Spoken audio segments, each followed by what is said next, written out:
Our top story this morning, lawmakers on Capitol Hill have left themselves some extra work in the new year, approving a short-term solution to government funding. As CBS's Hinadoba explains, had they not, the government faced a shutdown at midnight tonight. These are the last votes expected in the House for the day, the week, the month, and the year. Before fleeing D.C. for the holidays Thursday, lawmakers in the House and Senate approved a stopgap measure to fund the government for the next 4 weeks, narrowly averting a government shutdown.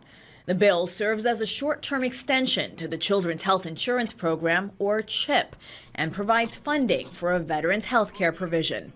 The measure also sends $4.7 billion to the Department of Defense. The development came just days after Republicans passed their sweeping tax plan. Some lawmakers expressed concerns about the recent frenetic pace on Capitol Hill. I've seen people of goodwill of both parties try mightily and so far consistently fail to get us back to regular order and to end this process of moving crisis to crisis. The House also passed a separate $81 billion disaster relief bill to help Puerto Rico and states like Texas, Florida, and California, recently impacted by hurricanes and wildfires.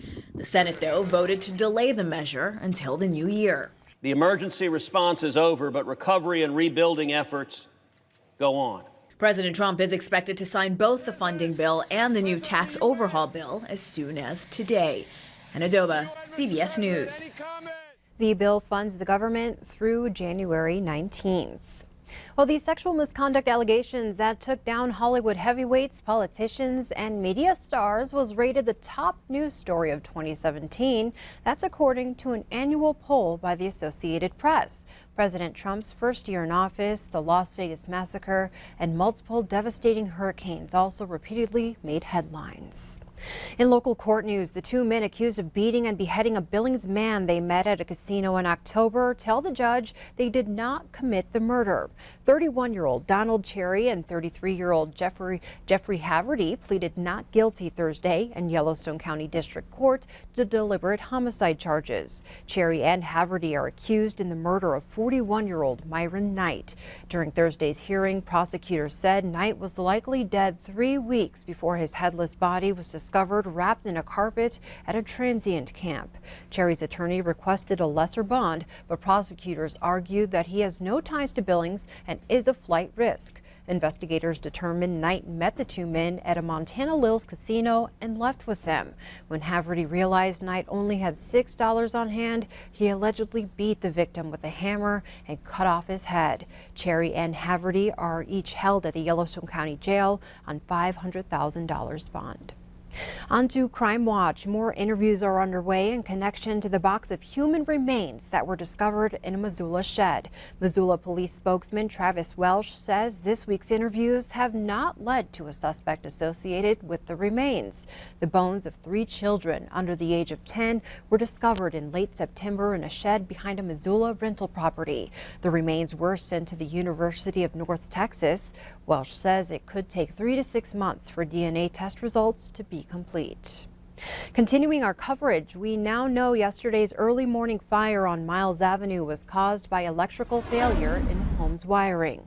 The home at 815 Miles Avenue was destroyed, causing an estimated $200,000 in damages. The Billings Fire Department ruled the fire accidental on Thursday afternoon. Fire officials say the home was occupied, but no one was injured. However, 2 dogs died in the fire. In other news, the Montana Department of Corrections has issued an escape notice for the Alternatives Alpha House Pre-Release Center. They are looking for 28-year-old Christian James of Billings. He arrived at the center on Wednesday and left the facility on Thursday night. He is serving time for criminal possession of dangerous drugs and burglary out of Yellowstone County. Officials believe he left the Alpha House just after 9 o'clock last night. If you see James, do not approach him, but call 911 immediately. He now faces an additional 10-year sentence for felony escape.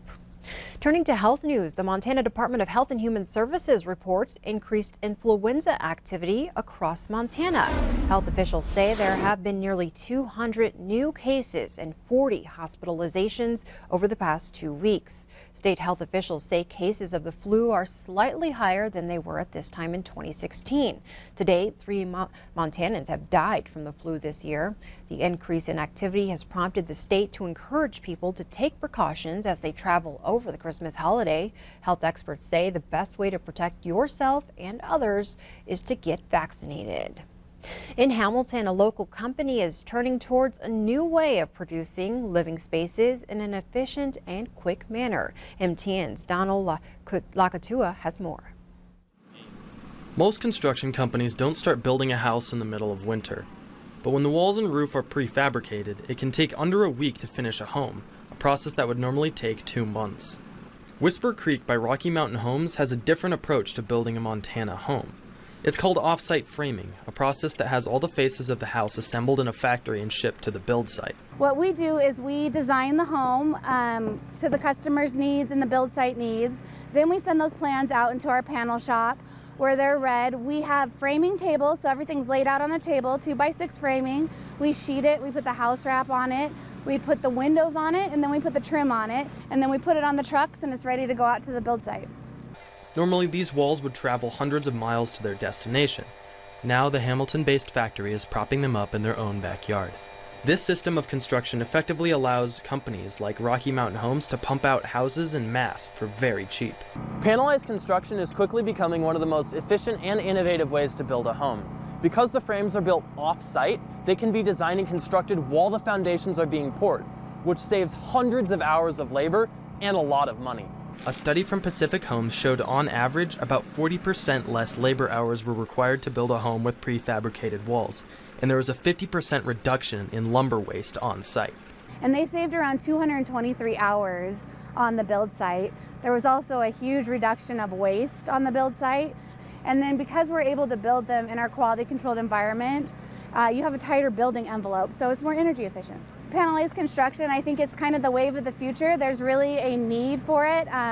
Because we have the skilled framers, there's a lot of areas where you can't find the construction laborers that you need, and so this is something that fulfills it not only for customers, but builders are also our clients. Reporting in Hamilton, Donald Lakatua, MTN News.